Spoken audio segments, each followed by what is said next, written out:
desaparecidas. Os bombeiros seguem ainda trabalhando com a possibilidade de encontrar pessoas vivas, Gustavo?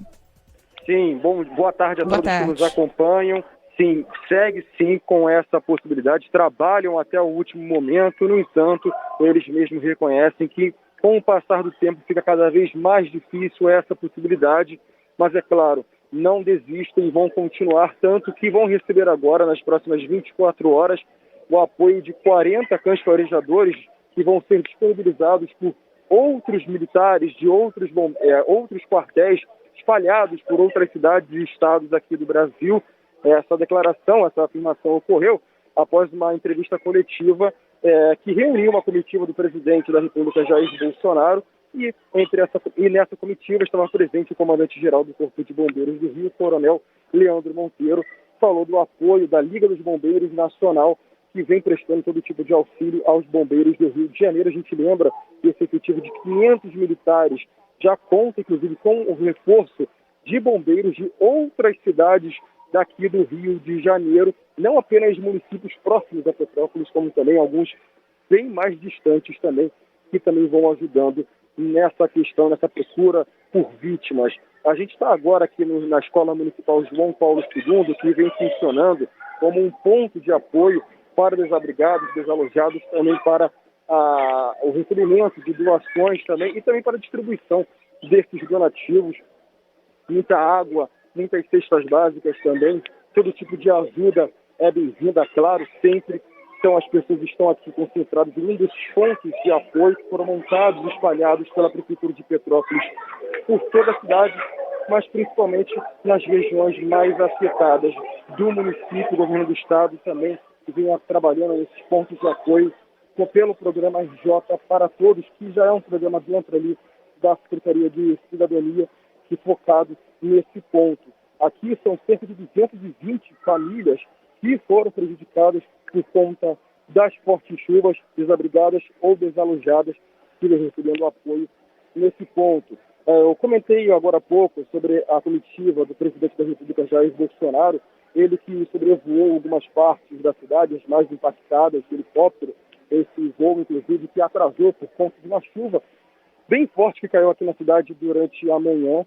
Ele classificou todo o cenário como realmente algo de destruição, como cenário de guerra, prestou solidariedade às vítimas, também às famílias, é claro, e também reforçou todo o empenho do governo federal para poder auxiliar aqui na questão de tentar minimizar os impactos dessa tragédia, tanto que o ministro de Desenvolvimento Regional, Rogério Marinho, falou do repasse já que foi feito de R$2.300.000 neste primeiro momento para a Prefeitura, com o intuito, Prefeitura de Petrópolis, claro, com o intuito de poder auxiliar na compra de insumos básicos, cestas básicas, colchões, e também na questão de iniciar o processo de limpeza esse que já foi iniciado, inclusive, desde a última terça-feira, mas o governo federal quer reforçar esse processo de limpeza com maquinário e também com outra mão de obra por parte da União.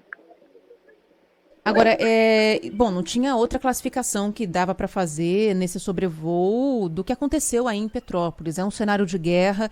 Isso todos, repórteres, bombeiros, moradores da cidade vêm relatando, e é de fato que a gente está vendo, inclusive, com o risco de que piore por causa da chuva. Chuva que atrapalhou esse sobrevoo, atrasou, né, a previsão de sobrevoo do ministro e do presidente aí em Petrópolis, e que ainda cai aí na cidade, né, Sleman? Qual que é o tamanho da preocupação agora com a possibilidade de novos deslizamentos? Tinha inclusive uma pedra, né, que poderia rolar aí para uma das regiões no centro da cidade, uma área com bastante comércio. Toda a área tinha sido isolada ontem porque começou a ter uma movimentação naquele pedaço do morro. Como é que está a situação em relação a isso agora? Exato, era na Rua Nova também, que faz ali entroncamento com a Rua Tereza, a rua uma principal, podemos dizer assim, além da Praça da Liberdade, centro comercial de Petrópolis, inclusive atrai turistas de todo o país por conta do polo ali comercial, restaurantes, também tem uma vida noturna também bem movimentada. Então é uma das regiões, na verdade, mais afetadas, tinha esse risco ontem por conta dessa pedra. Houve outros deslizamentos durante a chuva bem forte que caiu na noite de ontem, inclusive. A gente passou realmente como um rastro de destruição que deixou a chuva de ontem, já somada também a chuva de terça-feira. Cenas que realmente você não consegue mal descrever, pedaços mesmo, destroços de carros, e você consegue mal identificar como um carro ainda boiando em rios, isso porque a prefeitura já rebocou 120 veículos já que foram destruídos durante as chuvas, né?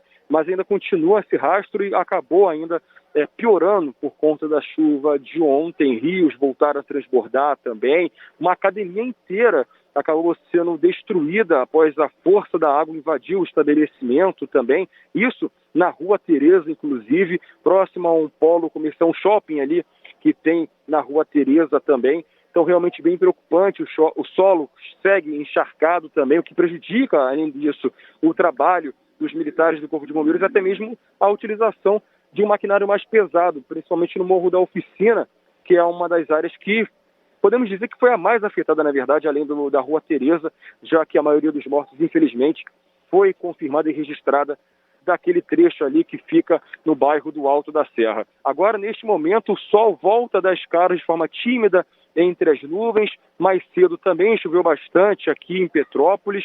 Previsão de chuva ainda durante a tarde e a noite de hoje e também até o fim de semana. Agora, Gustavo, desculpa se eu estiver te segurando demais, você me fala porque eu sei que vocês têm muita coisa para fazer por aí, tem muito deslocamento, inclusive, que é necessário. Imagino que a pé também, porque circular de carro pela cidade tá bastante complicado, mas eu queria te perguntar mais uma coisa que tem a ver com... Claro, sem problemas. Vamos lá, então, que tem a ver com o clima da cidade, que obviamente é dos piores, né? A gente sabe disso. A gente vai vendo várias reclamações chegarem, as buscas que vão ficando cada vez mais aflitivas, preço de alimentos, de água que começa a subir. E em meio a tudo isso, o que eu queria saber é o que vocês estão conseguindo perceber em relação à população aí da cidade. Se há um movimento de pessoas tentando já trabalhar, retomar a rotina, se tem ainda um número muito grande de voluntários ajudando nessas buscas por pessoas que seguem desaparecidas, como que isso está por aí? Sim, perfeito, ótimo ponto, até porque ontem a gente já conseguia não estar se deslocando aqui pelas ruas de Petrópolis, algumas pessoas já tentando retomar um padrão de vida normal, isso, claro, dentro do possível, né? Principalmente ali na região do centro, que foi uma das mais afetadas, mas, como o nome já diz, é o coração da cidade. Então, realmente ali funciona o Hospital Santa Teresa, que é a unidade de referência aqui na cidade, e também outros pontos comerciais e turísticos. Óbvio, os pontos turísticos dificilmente vão abrir agora, é praticamente impossível a gente prever alguma previsão, né, de reabertura desses pontos turísticos, mas algumas lojas, aquelas que conseguiram escapar da força da água, já ontem mesmo estavam reabrindo. Algumas estavam até abertas, mas não para atender o público, mas sim para, infelizmente, contar prejuízo, limpeza também. A gente entrevistou muitas pessoas. Eu lembro até que eu entrevistei o senhor Jorge Ramos, ele que tinha um mercadinho no centro de Petrópolis, no centro histórico, conta que perdeu praticamente tudo e ainda estava tendo que limpar o que sobrou para poder devolver à fornecedora como forma de prova que ele perdeu aquele material devido ao temporal. Então, realmente é uma coisa bem difícil.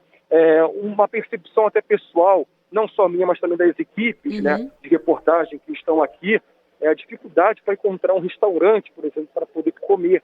E isso também se repete, é claro, com a população em geral. A gente até encontra alguns restaurantes que estão oferecendo comida de graça para voluntários, para repórteres também, para a população também. Já outros, infelizmente, a gente vê aquela tendência de aumentar o preço dos produtos. Então, realmente, fica aquele misto de sensação enquanto a esse ponto específico. A gente também consegue notar já a volta da circulação de algumas linhas de ônibus, principalmente no centro histórico. Nos bairros mais periféricos a gente não consegue observar isso ainda, até porque Petrópolis é uma região que é cercada, né, por montanhas e também as ruas são bem estreitas. Então, à medida que ocorreram os deslizamentos, ficou praticamente impossível acessar essas ruas, essas vias menores, sem ser de moto ou até mesmo a pé. Então, realmente, o deslocamento segue complicado por aqui, mas algumas linhas de ônibus já retornando a operar, principalmente no centro histórico de Petrópolis. Falando até em ônibus, a gente teve aquelas imagens bem impressionantes da última terça-feira, de 2 ônibus que foram arrastados pela correnteza ali Rua Coronel Veiga, que é uma rua que é historicamente marcada por alagamentos, mas que dessa vez, segundo os moradores e lojistas, superou todas as expectativas. Realmente foi um recorde mesmo. A chuva que atingiu a cidade na terça-feira acabou enchendo a Rua Coronel Veiga de uma forma que nunca foi vista pelos moradores. Esses 2 ônibus foram arrastados, as carcaças foram encontradas vazias pela Cetanspetro, que é a Secretaria Municipal de Transportes aqui de Petrópolis. Eles não sabem informar, precisar quantas pessoas estavam nesses coletivos. No entanto, eles já afirmaram que sim, há relatos sim de sobreviventes, inclusive os rodoviários que estavam nesses ônibus. A Secretaria, inclusive, contou a história, o relato de muitos rodoviários que acabaram enfrentando muitas dificuldades, mas felizmente conseguiram sobreviver e também ajudar a resgatar outras pessoas, já que a gente teve cenas realmente que parecem de filmes. É aquela coisa que, se você não estivesse assistindo com os próprios olhos, você imaginaria que, você está mentindo, não está falando a verdade. Gente em cima de ônibus, escalando poste no meio da chuva, inclusive falando em poste, a gente tem carro pendurado em poste até ontem. Então, realmente, cenas que são assustadoras. Para mim é pior. Para mim, a mais devastadora foi essa. Várias imagens fortes aí da região, do momento da chuva, de morros deslizando e as pessoas em casa muito perto daquela região com deslizamento, sem ter para onde correr, porque no fundo da casa tinha outro morro. A rua tinha virado um rio. Então, muita gente ficou em casa gravando, colocando em rede social essas imagens, porque realmente não tinha o que fazer. Agora, essa do ônibus é realmente, para mim, a mais traumática, porque parece cena de filme. Se você falasse que aquilo é real, que aquilo de fato aconteceu, não dava para acreditar. Infelizmente, é verdade mesmo. E eu vou liberar aqui o Gustavo Sleman, daqui a pouquinho a gente segue falando sobre a situação do Rio. Gustavo, obrigada pelo seu relato. Bom trabalho aí para você, viu? Claro, nada. Só deixa eu fazer um último adendo, se me permitir. Com certeza. Em relação a compartilhamento de imagens em redes sociais, que a gente volta a fazer um apelo para que as pessoas parem de publicar na internet vídeos e fotos dos corpos que foram, infelizmente, encontrados no centro histórico de Petrópolis e em outros bairros, quando a água começou a baixar e escoar. Então, realmente, acaba sendo um desserviço e até mesmo uma falta de respeito com os familiares dessas pessoas, muitas delas que ainda não foram identificadas em IML aqui de Petrópolis. Sem dúvida nenhuma. Eu acho que eu tô com as pessoas certas no meu WhatsApp, viu, Gustavo? Porque eu não recebi nada disso. Ainda bem. E se você receber, quem está nos ouvindo agora, não repasse adiante. Pare em você. Seja você a barreira, não fique repassando essas imagens, porque é uma falta de respeito mesmo. Obrigada, viu, Gustavo? Bom trabalho por aí. Nada, perfeito. Qualquer atualização a gente vai divulgando por aqui também, tá bom? Fechado. Valeu, até mais. Valeu, tchau, tchau. O Gustavo citou essas imagens dos ônibus, né, que afundaram ali na lama. Essa rua onde os ônibus foram arrastados tem um córrego, né? Bem do ladinho da pista, que era muito estreito, um volume muito pequeno de água, e que de repente virou um rio enorme, por causa da chuva forte, da água que vinha com muita violência e com muita força do alto dos morros. Várias pessoas conseguiram descer a tempo. Ontem, nesse mesmo horário, aqui no Bora Brasil, o Juliano Dipp, que estava nessa cobertura no Rio de Janeiro também, entrou aqui ao vivo com a gente, com a Bruna, que tinha acabado de descobrir que a filha dela, de 4 anos de idade, sobreviveu a isso tudo que aconteceu com o ônibus, né? A avó paterna dela pegou a criança, jogou pela janela em cima de um matagal do lado do ônibus e pulou do veículo rápido, antes que ele afundasse. Isso salvou a mulher e salvou também a criança. Muita gente não conseguiu fazer isso e esses relatos começaram a surgir nas últimas horas. Alguns desses relatos são dos motoristas dos ônibus. A gente tem um dos depoimentos aqui, inclusive. O Carlos Alberto Nascimento era um desses motoristas, né? Ele, inclusive, faz aniversário hoje, sexta-feira. Aniversário de 52 anos desse motorista, que quando percebeu que os ônibus estavam sendo puxados pela enxurrada, tentaram salvar algumas pessoas, mas não conseguiram retirar todas as pessoas dos ônibus. Entre elas, uma criança que acabou indo com o ônibus para o leito do rio e afundou ali com o ônibus. A gente tem a fala, inclusive, desse motorista aqui, ó. Eu e o carro do colega aqui, ainda conseguimos quebrar a janela, arrumamos corda e conseguimos tirar uma parte. Não sei, cara, quem é o pai daquele menino. Eu não consegui pegar. Eu sei, mas ele pode estar certo que a dor que ele está sentindo, eu estou Sentindo, eu também tenho filho. Eu só quero que Deus conforte muito, muito ele. Porque aquela criança era tudo que eu queria ter segurado e não consegui. É isso, e muita gente tentou ajudar outras pessoas ali, assim como esse motorista, o Carlos Alberto, que fez o que estava ao alcance dele. Mas quem está preparado para uma situação como essa, né? Ninguém, né? Entre nós, pessoas comuns, ninguém. Um bombeiro talvez soubesse o que fazer ali, mas diante da força daquela água barrenta que arrastou esses 2 ônibus, pouca coisa tinha a ser feita. Então, isso é um trauma que o Carlos Alberto vai carregar e que várias outras pessoas que presenciaram tudo isso que aconteceu vão carregar também. Uma pena, mas pelo menos o Carlos Alberto está vivo, o colega dele que estava no outro ônibus também sobreviveu e a gente vai olhando para o copo meio vazio, que está bem mais vazio do que cheio, né? Porque a gente não gostaria de ter que relatar tantas mortes, tantos casos, mas a gente pelo menos teve ontem o relato da filha da Bruna, que sobreviveu, hoje o do Carlos Alberto, que também está vivo, e com certeza esse aniversário de hoje é o mais significativo da vida dele, ele está ao lado da família dele. Muitas famílias foram completamente destruídas. E a gente vai seguir acompanhando todo o trabalho do Corpo de Bombeiros, daqui a pouquinho, inclusive, conversando com representantes do Corpo de Bombeiros de São Paulo, que já estão lá no Rio, para dar apoio também aos militares, aos bombeiros do Rio de Janeiro, que seguem nesse trabalho de buscas. 123 mortos, 116 desaparecidos até agora. Difícil até de chamar de tragédia, porque já temos muitos depoimentos mostrando que dava para ter evitado tudo isso. Houve alerta, houve uma tragédia anterior.